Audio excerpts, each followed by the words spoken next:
అందరికీ నమస్కారం. నా పేరు రమ. వెల్కమ్ టు కథా సుధాబై రమ.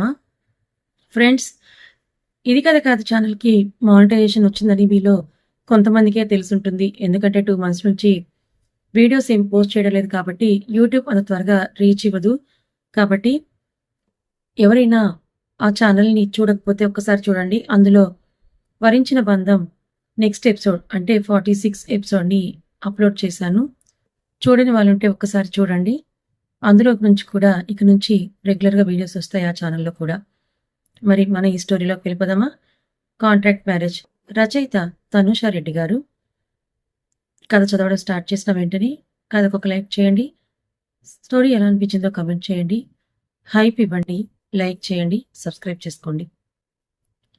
జోయా పడిపోతావా ఆగవే అని తల్లి అరిస్తే నేను వెళ్తాను. యూ కామ్ డౌన్ బాబీ అని వెనకే వెళ్ళిన భాను ఫ్రాక్ కాళ్లకు అడ్డుపడి కింద పడిపోతే లంగాను పట్టుకొని నడుస్తున్న భాను పాపను పట్టుకొని తన పాదంపై గ్రాస్పై స్లిప్ అయి కింద పడిపోతుంది. కింద పడితే ఈవెంట్ మేనేజ్మెంట్ వాళ్ళు ఉంచిన యాంటిక్ ఫ్లవర్ వాస్పై పడిపోతుంటే ఆమె నడుము చుట్టూ చుట్టుకున్న ఒక బలమైన చెయ్యి పడకుండా ఆపితే అతని బలమైన బాహువుల మధ్య గువ్వ పిల్లల బందీ అవుతుంది భాను. తన ముందు గజస్తంభంలా ఉన్న ఆకారాన్ని తలెత్తి చూస్తుంది భాను. అర్మాన్ ఖాన్ కూడా భానును చూసి అదే ఆశ్చర్యంతో, ఈ అమ్మాయి ఆ రోజు నాతో గొడవపడిన అమ్మాయి కదా అని చూస్తుంటే జోయా నవ్వుతూ ఎగురుతూ క్లాప్స్ కొడుతుంది. ఉలిక్కిపడిన భాను, వదలండి, ఇలాగే పట్టుకుని ఉంటారా అని చిరాగ్గా అరిస్తే, సారీ అని ఆమెను వదిలేశాడు అర్మాన్ ఖాన్. ఓ నిన్ను సరిచేసుకుంటున్న భానును కింది నుంచి పై వరకు చూస్తాడు అర్మాన్ ఖాన్. చక్కటి ఎత్తులో చెక్కినట్టుగా ఉన్న రూపానికి చెదిరిన ఓనీను నడుము కనిపించకుండా సరిచేసుకుంటుంటే జోయా బుగ్గలాగుతూ హౌ ఆర్ యూ స్వీటీ అని నవ్వుతూ అడుగుతాడు అతను. ఐఆమ్ ప్రిన్సెస్ కాబట్టి సూపర్గా ఉంటాను. ఆప్ కేసే హో? మే బిల్కుల్ ఠీక్ హూ అని అర్మాన్ నవ్వితే జోయా తెలియని వాళ్ళతో మాట్లాడకూడదని నీకెన్నిసార్లు చెప్పాను బేబీ అని సీరియస్గా అంటుంది భాను. ఆ మాటకు చురుగ్గా చూసిన అర్మాన్, నీలాగే నేను ఆలోచించుంటే ఈ పాటికి మీ ముక్కు పగిలేది, తర్వాత నడుము కూడా విరిగేదని అంటాడు అతను విసుగ్గా. యూ, అమ్మాయిలతో ఎలా మాట్లాడాలో తెలియదా? కావాలనే దొరికిన అవకాశాన్ని బాగా వాడుకున్నదే కాకుండా కుళ్ళిపోయిన జోక్స్ వేస్తున్నావా అని అరుస్తుంది భాను. పెదాలు చూస్తే ఇంత బుజ్జిగా ఉన్నాయి, ఈ అమ్మాయి నోరు మాత్రం ఇంతుంది ఏంటో అని జోయా నెత్తుకొని బుగ్గ మీద బుద్ధిచ్చి, నేను గుర్తున్నానా ప్రిన్సెస్ కిందకు దించుతాడు అర్మాన్. ఓ జోయా, వెళ్దాం పదా. బట్ ఐ నో హిమ్ అత్తా. తెలుసా ఎలారా? కేరళలో అమ్మ వాటర్లోకి పడిపోతుంటే హీ సేవ్డ్ మమ్మ అని చెప్తుంది జోయా. భాను అర్మాన్ వైపు చూస్తుంది. గుడ్ మెమరీ గర్ల్ అని జోయా తలపై చెయ్యేసి ఒకసారి భానుని చూసి అతను ముందుకు వెళ్ళిపోతుంటే అప్పుడు అర్మాన్ని చూస్తుంది భాను. బ్లాక్ షర్ట్లో చూడ్డానికి ఆమె కళ్ళకు బాగానే ఆనుతాడు, కానీ ఆమె నోట్లో తిట్ల మధ్య నానుతాడు కూడా. భాను చూపు తనను తాకిందేమో వెనక్కి తిరిగి చూస్తాడు అర్మాన్. అతని చూపులకు ముఖం తిప్పుకున్న భాను జోయాను తీసుకుని ఒక చైర్లో కూర్చొని పిలకలను సరిచేస్తుంటే ఆర్యతో క్లోజ్గా మాట్లాడుతున్న అర్మాన్ని నిశ్చితంగా చూస్తూ అసలు ఇతనికి భయ్యాకు పరిచయం ఎలా అని ఆలోచిస్తుంది. ఆయుషి కోసం వెళ్లేసరికి అయాస్కు నాన్ స్టాప్గా ఆర్యతో దేని గురించో సొల్లేస్తూ కనిపిస్తుంది. ఇదేంటి వీడితో ఇంతసేపు మాట్లాడుతోందని అయాస్ కనుబొమ్మలు ముడిచి దగ్గరికి నడిచిన అతనికి పాప పుడితే ఏం పేరు పెడతావు ఆర్య అని ఆయుషి అడగటం వినిపిస్తుంది. ఇంకా ఆలోచించలేదు ఆయుషి అని సన్నటి నవ్వుతో చెప్పిన ఆర్య ఆయుషిని చూస్తూ యూ లుకింగ్ గార్జియస్ అని అంటాడు. అయాస్ మొహంలో క్షణంలో భావాలు మారిపోతే థ్యాంక్స్ అని ఆర్యతో మాట్లాడుతున్న ఆయుషి నవ్వుతుంటే ఆ నవ్వుకు అయాస్ ముఖం ఎర్రబడుతుంది. తననే కోపంగా చూస్తున్న అయాస్ని చూసి ఎక్కడో కాలుతున్న వాసన వస్తోంది, మీకు కూడా వస్తుందా అని అడుగుతుంది ఆయుషి. ఆయుషి వెనకే ఉన్న అయాస్ని చూసి కాలుతోంది మీ ఆయన గుండెల్లోనే ఆయుషి అన్న ఆర్య నువ్వు చూస్తూ ఇక్కడేం చేస్తున్నావురా అని సీరియస్గా అడుగుతాడు అయాస్. కనిపిస్తోంది కదా అయాస్ బ్రో, ఏవో మా కష్ట సుఖాలను చర్చించుకుంటున్నాం. ఆయుషి గుడ్ అడ్వైస్ మేకర్ కూడా అని అంటాడు ఆర్య.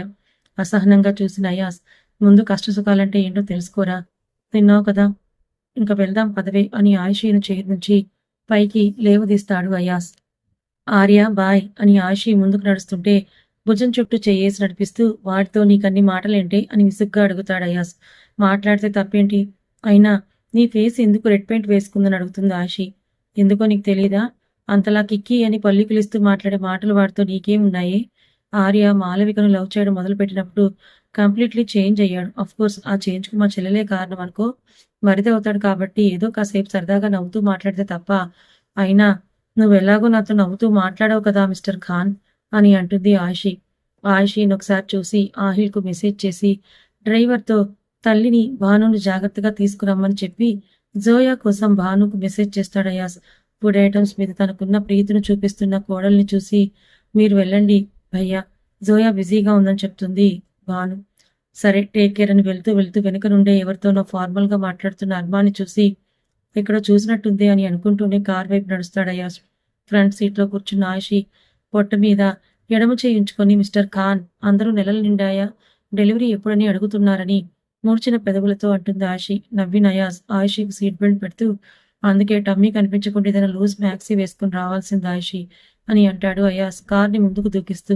ఇంకా నయం నైటీ వేసుకుని రమ్మని లేదని నిష్ఠూరంగా ఆయిషి గొనుక్కున్నా అది అతని చెవిన చేరుతుంది. బెడ్రూమ్లో వేసుకుందో లేవే, తెగ ముచ్చట పడుతున్నావని అంటాడు అయాజ్ సైడ్ స్మైల్తో. ఈ పొట్టుతో నైటీ వేసుకుంటే అంత బాగోదులే అయాస్ అన్న ఆయిషి విండో నుండి బయటికి చూస్తుంటే నవ్వుకున్న అయాస్ బాగున్నావు కదా అని అడుగుతాడు. ఇప్పటికీ 10 సార్లు అడుగుంటావు మిస్టర్ ఖాన్. ప్యాలెస్లో ఉన్నప్పుడు కన్నా ఇలా బయటకు తీసుకొచ్చినప్పుడే నాకు కంగారుగా ఉంటుంది ఆయిషి. గట్టిగా గంట సేపు మాత్రమే ఆర్య ఇంట్లో ఉన్నాం. తమరి పుల్లు బయటకు తన్నుకుంటూ రావడంతో కనీసం మాలవికి బాయ్ కూడా చెప్పలేకపోయానని అరుస్తుంది ఆయిషి. ఒకే ఊరు కదే, ఫోన్ చేసి చెప్పుకో అన్న అయాస్ ప్యాలెస్ రావడంతో కార్ను పోర్టికోలో ఖరీదైన కార్స్ వెనుక ఉన్న తన రోల్స్ రాయల్స్ పార్క్ చేసి ఆయిషి కోసం డోర్ ఓపెన్ చేస్తాడు. అయాస్ చేతిలో తన చెయ్యి ఉంచి కార్ దిగిన ఆయిషి నెమ్మదిగా పొట్టపై చెయ్యి ఉంచుకొని నడుస్తుంటే వెనకే నడుస్తూ అటూ ఇటూ ఊగుతూ భారమైన అడుగులేస్తున్న ఆయిషిని చూసి డబ్బా కంటే ఇదేనేమో ఆయిషి అని నవ్వు నాపుకుంటూ అడుగుతాడు అయాస్. అయాస్ని చిరుకోపంగా చూసిన ఆయిషి కసికొద్దీ అతని నడుము గిల్లి ఈ డబ్బాకు కారణం కూడా నువ్వే అని అరిచి వెళ్ళిపోతుంటే నవ్వుకుంటూ వెనకే నడుస్తాడు అయాస్ కూడా. బెడ్రూమ్కి వెళ్ళగానే శారీ ప్రిన్స్ తీస్తున్న భార్యను చూసి ఇలా రా కూర్చో అని డ్రెస్సింగ్ టేబుల్ చైర్లో కూర్చోబెట్టిన అయాస్ ముందు జ్యువెలరీ తీసేసి శారీ పిన్స్ని జాగ్రత్తగా తీస్తాడు. తన దగ్గర అయాస్తో పాటు అతని మెయిల్ ఇగో కూడా సరెండర్ అవుతుందని తెలుసు కాబట్టి పాదాలను ఎత్తి చూపిస్తుంది ఆయిషి. సున్నితంగా నొక్కుతూ టైర్డ్ అయ్యావా అని అడుగుతాడు ఆయిషీని చూస్తూ అయాస్. కొంచెం అని ఆయిషి అంటే వార్డ్రోబ్ నుంచి ఒక బ్లాక్ మెత్తటి మూకాల కింద వరకున్న మ్యాక్సీ చేతుల్లోకి తీసుకుని తనే చేంజ్ చేసి ఎత్తుకొని బెడ్ మీద చేరుస్తాడు అయాస్. ఆయిషి రెప్పలు భారంగా మూతలు పడుతుంటే నీరు పట్టిన పాదాలను మెల్లిగా నొక్కుతాడు అయాస్. హాయిగా అనిపిస్తుంటే చల్లటి ఏసీ గాలికి నిద్రలోకి జారుకుంది ఆయిషి. పడుకున్న ఆయిషిని డ్రెస్ చేంజ్ చేసుకున్న అయాస్ ల్యాప్టాప్ పట్టుకుని కూర్చుంటాడు. గెస్టులందరినీ పంపిస్తూ ఆడవాళ్లకు తాంబూలంతో పాటు లక్ష్మీ రూపు పొదిగిన కాసు కూడా ఇస్తారు సుధగారు. ఇంకా లంచ్ చేయకపోవడంతో ప్లేట్ నింపుకొని మాలవిక కోసం వెళ్ళిన ఆర్యకు మాలవిక ఫేస్ వాష్ కూడా చేసుకోకుండా నిద్రపోతూ కనిపిస్తుంది. ప్లేట్ టేబుల్ పై ఉంచి మాలవికను చూసిన ఆర్య వెట్ టిష్యూస్తో మాలవిక ఫేస్ను తుడిస్తే మెల్లిగా కదిలిన ఆమె చేతి గాజులు చేసిన చప్పుడుకు మోచేతి నుండి మణికట్టు వరకున్న గాజులను చూసి నవ్వుకొని బలవంతంగా లేపి డ్రెస్ చేంజ్ చేసుకుని లంచ్ చేసి టాబ్లెట్స్ వేసుకొని పడుకో అని చెప్తాడు ఆర్య. ఓపిక లేదా ఆర్య సార్, నేను చేయిస్తాను దా అని ఆర్య మాలవిక ఒంటి మీద నగలన్నీ మలిచి టేబుల్ పై ఉంచి తర్వాత లాకర్లో ఉంచుకొని చెప్తాడు. చీర విప్పుతున్న ఆర్య చేతిని పట్టుకున్న మాలవిక తనని సూటిగా చూస్తున్న ఆర్య తీరుకు తలముంచుకొని నాకు సిగ్గేస్తోంది, మీరు కళ్ళు మూసుకోండి అంటుంది. కళ్ళు మూసుకుంటే ఎలా చేంజ్ చేయాలి మెంటల్ అని ఆర్య కసిరితే అదంతా నాకు తెలియదు, మామూలుగానే మీరు గిచ్చుకుచ్చు చూస్తారు. రాత్రి కూడా భార్య కడుపుతో ఉందన్న కన్సర్న్ కూడా లేకుండా ఊపిరి ఆగిపోయేంతలా ముద్దు పెట్టుకున్నారు మీరు అని అంటుంది మాలవిక. నా భార్య అందంగా ఉంది, మరి నేనేమి చెయ్యనని ఆర్య క్యూట్గా ఫేస్ పెడితే న్యూజెర్సీలో ఉన్నప్పుడు తమరి కళ్ళను కాకులు పొడిచాయా అని అరుస్తుంది మాలవిక. అప్పుడు నీ మీద నాకు ఏ ఫీలింగ్ లేదే, జస్ట్ ఎంప్లాయ్ లాగే చూశాను. మరి ఇప్పుడు నా భార్య నాలో సగభాగం. ఇంకా చెప్పాలంటే నువ్వు లేకుండా క్షణం కూడా నాకు తోచదని మాలవిక బుగ్గను లాగుతాడు ఆర్య. ముందుకొస్తున్న అతన్ని ఆపి నేను చేంజ్ చేసుకుంటానని చెప్తుంది మాలవిక సిగ్గుతో. మన మ్యారేజ్ అయి ఆల్మోస్ట్ 2 ఏళ్ళు అవుతుంది. ఇంకా సిగ్గు బొగ్గు అనుకుంటూ ఉంటే ఇంకెప్పుడు నువ్వు నాతో ఫ్రీగా మూవ్ అవ్వేదేని ఆర్య అడిగితే ఇంకో 2 ఏళ్ల తర్వాత ఖచ్చితంగా చెప్పిన మాలవిక బెడ్ దిగుతుంటే చీర కొంగు పట్టుకుని లాగిన ఆర్య మాలవికను 2 చేతుల్లోకి తీసుకుని వాష్రూమ్కి నడిచి టబ్బా చేంజ్ తీసుకొస్తాడు ఆర్య. అతని ముందు అత్తిపత్తి పువ్వులా ముడుచుకున్న మాలవికని నవ్వుతూ చూస్తూ మ్యాక్సీ వేసిన ఆర్య కమ్ అని లంచ్ని ఒక్కో ఐటమ్ను టేస్ట్ చేస్తాడు. స్వీట్స్ ఎక్కువగా ఇష్టపడే మాలవికను ఎక్కువగా అవి తింటూ చివరిలో గులాబ్ జామున్లు కూడా పొట్టలోకి వేసి టమ్మీ ఫుల్ అని ఆవులిస్తూ చెప్తుంది మాలవిక. ముద్దుగా ఉన్న ఆమె బుజ్జి మూతిని చూసి ఆగలేక ముందుకు వంగి వెనక్కి పాకుతున్న మాలవికకు ఆ ఛాన్స్ ఇవ్వకుండా వెన్నుపై చెయ్యేసి ఇరువురి పెదవుల్ని ఒకటి చేస్తాడు ఆర్య. ఆఫీస్‌కి వెళ్తున్న అయాస్‌కు డాక్టర్ కాల్ చేస్తే లిఫ్ట్ చేసి చెప్పండి డాక్టర్ అని అంటాడు అయాస్. మీరు ఫ్రీగా ఉంటే ఒకసారి హాస్పిటల్‌కి రాగలరా? మీ వైఫ్ రిపోర్ట్స్ వచ్చాయి. మీతో మాట్లాడాలని అంటూ డాక్టర్ చెప్తే ష్యూర్ డాక్టర్ నేను వస్తానని కాల్ కట్ చేసి డ్రైవర్‌తో రైడ్ తీసుకోమని చెప్తాడు. ఓకే సార్ అని అతను కారును హాస్పిటల్ వైపు మళ్లించి స్మూత్‌గా డ్రైవ్ చేస్తుంటే ఆయుషి నుండి వస్తున్న కాల్‌కు లిఫ్ట్ చేసి చెవి దగ్గర పెట్టుకుంటాడు అయాస్. మిస్టర్ ఖాన్ ఈవినింగ్ త్వరగా ప్యాలెస్‌కి వస్తారు కదా? Anything special? మీరొస్తే స్పెషల్‌నే. మొన్న కూడా ఇలాగే చీట్ చేశావని ఆయిషి అంటే, నో డెఫినెట్‌గా వస్తాను. ఫుడ్ స్కిప్ చేయకుండా 1 అవర్‌కోసారి ఏదైనా తింటుండు. తినమన్నాను కదా అని అడ్డమైన గెడ్డి తింటే, వచ్చాక కడుపుతో ఉన్నామని కూడా చూడకుండా మొత్తం కక్కిస్తాను. టేక్ కేర్ అని కాల్ కట్ చేసిన యాస్ హాస్పిటల్‌లోకి నడుస్తాడు. కట్ అయిన కాల్‌కు మూతి తిప్పి ఈవినింగ్ లేట్‌గా రావాలి. అప్పుడు చెప్తాను ఈయన గారి పని అని పళ్ళు నూరి హాల్‌లోనే కూర్చున్నామె బాదం ఖీర్ తాగుతూ టీవీ చూస్తుంది. అయాస్‌ని చూసి ప్లీజ్ సిట్ మిస్టర్ అయాస్ ఖాన్ అని డాక్టర్ చెప్తే చైర్‌లో కూర్చున్న అయాస్‌ను చూస్తున్న డాక్టర్ మీకు పుట్టే పిల్లలు lucky. They have beautiful parents అని నవ్వుతుంది. సన్నటి నవ్వుతూ రిపోర్ట్స్ నార్మలే కదా అని అడుగుతాడు అయాస్. కొన్ని రోజులు కొన్ని టాబ్లెట్స్ కంటిన్యూ చేయాలి. డెలివరీ దగ్గరలో ఉంది కాబట్టి హాస్పిటల్‌కి వస్తుండాలి. మీ బేబీ గ్రోత్ బాగానే ఉంది కానీ పూర్తిగా క్యూర్ అవ్వాలంటే మాత్రం అది మీ వైఫ్‌ను మీరు చూసుకునే వే పైనే ఆధారపడి ఉంటుంది మిస్టర్ ఖాన్. నేను చూసుకుంటాను doctor. Thank you so much. ఇప్పుడు నాకు రిలీఫ్‌గా ఉంది అయాజ్ అంటే, మీ వైఫ్ అసలు స్ట్రెస్ ఫీల్ అవ్వకూడదు మిస్టర్. దేవుడు మీ వైపు ఉన్నాడు కాబట్టే మీ baby is good. But care తప్పనిసరి అని కొన్ని జాగ్రత్తలు చెప్తుంది డాక్టర్. డాక్టర్ చెప్పింది విన్నాక ఇప్పటికే ఆయుషికి కాస్త రిస్క్‌లో ఉందని అర్థం చేసుకున్న అయాజ్ చెక్ ఇచ్చి హాస్పిటల్ నుంచి ఆఫీస్‌కి కదులుతాడు. వెళ్ళగానే మేనేజర్ మీటింగ్ అంటూ అయాజ్‌ను కాన్ఫరెన్స్ హాల్ వైపు నడిపిస్తే, తెరుచుకున్న డోర్‌కు స్టాఫ్ అంతా కూడా లేచి నిలబడి గుడ్ మార్నింగ్ సార్ అని వినయంగా విష్ చేస్తారు. అందరిని చూస్తూ కూర్చోమని చెయ్యి వేవ్ చేసి సెంట్రల్ చైర్‌లో కూర్చున్న అయాజ్ ప్రెజెంటేషన్ వింటుంటే అమ్మాయిల కళ్ళు మాత్రం ఆలివ్ గ్రీన్ షర్ట్‌లో ఉన్న తన బాస్ వైపే ఉంటాయి. శశికళ ఆ ఇంటికి అలవాటు పడితే పాపకు స్నానం చేయించడానికి తీసుకెళ్లిన వస్తగారు కాసేపు గార్డెన్‌లో మెల్లిగా వాక్ చేయవే అని అభయ్‌ని పంపుతుంది. ల్యాప్‌టాప్‌తో బిజీగా ఉన్న అతను శశికళ కోసం వెళ్ళేసరికి మెల్లిగా నడుస్తున్న ఆమెకు సిజేరియన్ కారణంగా నడుము దగ్గర విపరీతమైన నొప్పి తెలుస్తుంటే ఒక చేత్తో నడుముని పట్టుకొని పెదవుల్ని గట్టిగా బిగపడితే వెనకే వచ్చిన అభయ్ శశికళ భుజం చుట్టూ చేయేసి కమ్ అని మెల్లిగా నడిపిస్తాడు. ఇంక నా వల్ల కాదు అభయ్ అని అతని కళ్ళల్లోకి చూస్తూ శశికళ చెప్తే బెంచ్‌పై జాగ్రత్తగా కూర్చోబెట్టి కాసేపు ఎర్రగా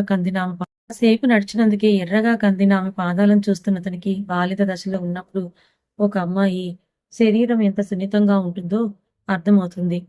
మెయిడిచ్చి వెళ్ళిన జ్యూస్ తాగిస్తూ హాస్పిటల్‌కి వెళ్ళాలి గుర్తుందా? అని అంటాడు అభయ్. పాపకు వ్యాక్సిన్ ఉందని చెప్తుంది శశికళ.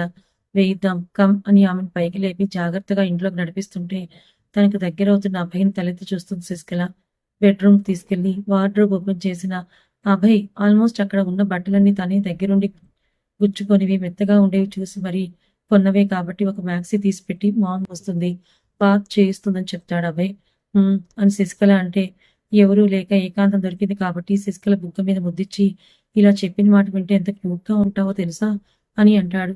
శశికళ అభయ్‌ని చూసి నవ్వుతూ పాపకు పేరు ఆలోచించావా? అని అడుగుతుంది. ఎందుకు డల్‌గా ఉన్నావు?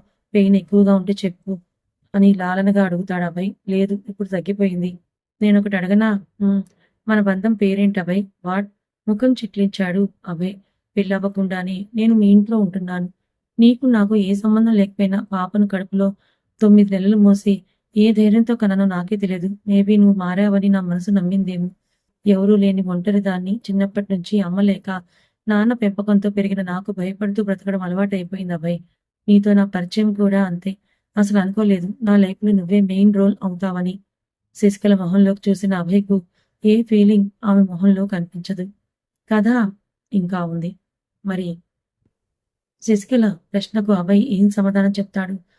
పాపం అభయ్ శశికళ ఎప్పటికైనా అతన్ని అర్థం చేసుకొని అంగీకరిస్తుందా లేదా? మరోపక్క ఆయుషికి తన కడుపులో ట్విన్స్ ఉన్నారని తెలిస్తే ఎలా రియాక్ట్ అవుతుంది? తర్వాత ఏం జరగబోతుందో తెలుసుకోవాలనుకుంటే ఛానల్‌ని ఫాలో అవ్వండి. కథ నచ్చితే లైక్ చేయండి. Thank you so much.